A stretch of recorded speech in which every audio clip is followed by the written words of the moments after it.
Iya, lah nunggu situ loh. Lagi Lama ngapain? banget. Nah ini loh sambil nunggu kamu ini loh. Baca kebudayaan menggugat. Wabot ini. Berat ini. Jumpa lagi di Ngolat ngobrol ke teater. Ya. Tapi di Ngolat tidak berat-berat. Ya, betul. Habis ini kita akan ngobrolin soal panggung. Ya ada unsur pendukung banyak di pemanggungan ya. Ada tata rias, busana, ada lighting, ada panggung. Nah khusus kali ini kita akan membahas soal panggung. Nah gimana Rah? Itu soal panggung di atau seni pertunjukan atau khususnya teater. Ya. Untuk panggung lebih bagaimana kita melihat itu dulu ya, spesifikasi tentang perbedaan. Sebenarnya kalau di Indonesia itu kita hanya bisa mengenal antara dua jenis panggung, yaitu panggung realis dan panggung non realis. Udah itu aja sih paling. Set realis dan set non realis. Iya. Lanjut Mas. Oke. Kalau kita mengenal sudah untuk mempelajari tentang panggung ini, kita memang harus mengenal dua jenis panggung itu dulu, yang realis dan non realis. Bagaimana sih panggung realis itu dan bagaimana sih panggung non realis itu? Kalau kita mau melihat agak mengetahui tentang panggung realis ya sebenarnya sederhana. Bagaimana kita menempatkan panggung tersebut itu sesuai dengan kenyataan yang ada. Itu kalau realis. Sederhananya seperti itu. Realis itu dari kenyataan yang ada, Ya. ada latar belakang sesuai dengan logika kenyataan sehari-hari Iya itu betul. ya.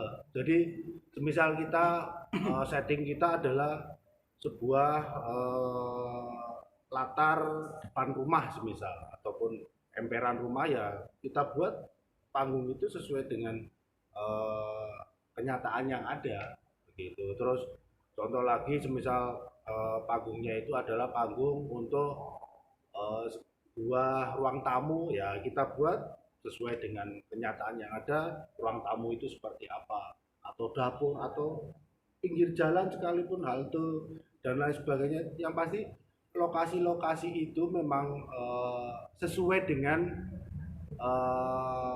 bukan imajinasi tapi memang benar sesuai dengan kenyataan yang ada Dan juga berdasar pada naskah yang mau digarap betul. ya, cerita yang mau digarap ini latar settingnya itu apa. Betul, dan itu nanti kan kalau kita sudah melalui bedah naskah dulu kita udah tahu ini naskahnya sebenarnya naskah realis atau naskah yang non realis.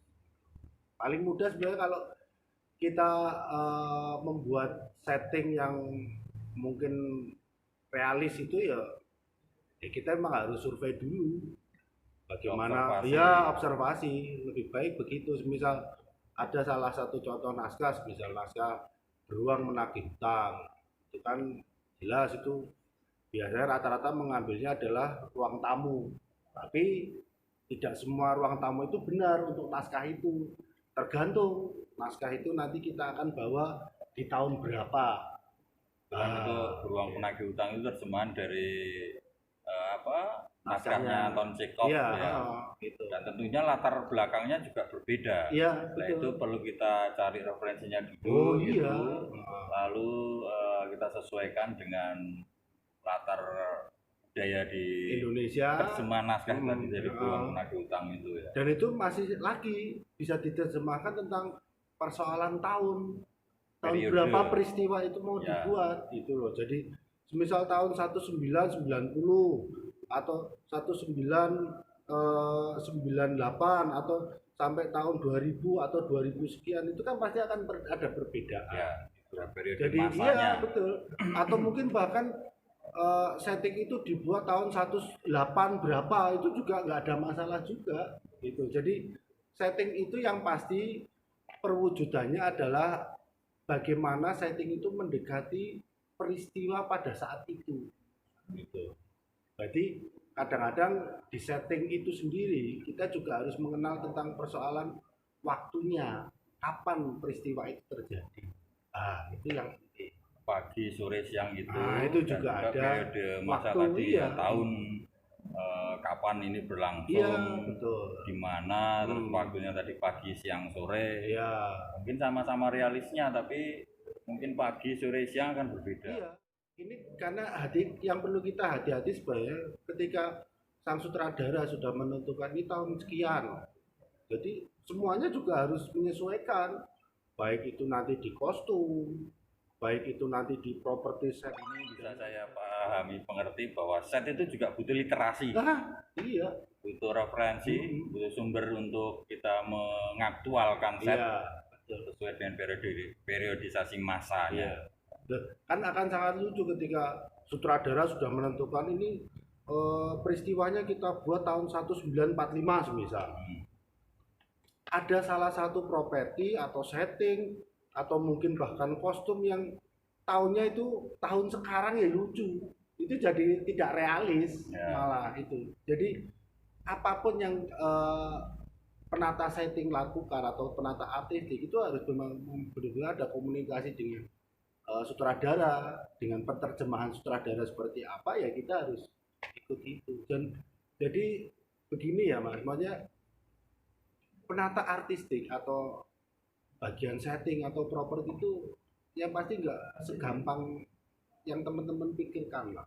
Jadi Tidak sekedar mengisi panggung iya, kosong, iya, tidak sekedar kru, tapi juga ada ide gagasan yang bisa masuk di situ. betul, iya. Jadi kan semisal sutradara sudah menentukan tahun dan waktunya kapan, itu ya tim artistik, setting, properti ya sudah harus mulai bekerja. Justru malah tim artistik dan setting properti ini mencoba untuk memberikan solusi-solusi kepada sutradara alternatif bagaimana apa yang diinginkan sutradara seperti gambaran yang diinginkan sutradara itu bisa tercapai di atas panggung. Jadi sebenarnya bagaimana penata artistik atau setting properti itu menciptakan sebuah ruang itu yang efektif.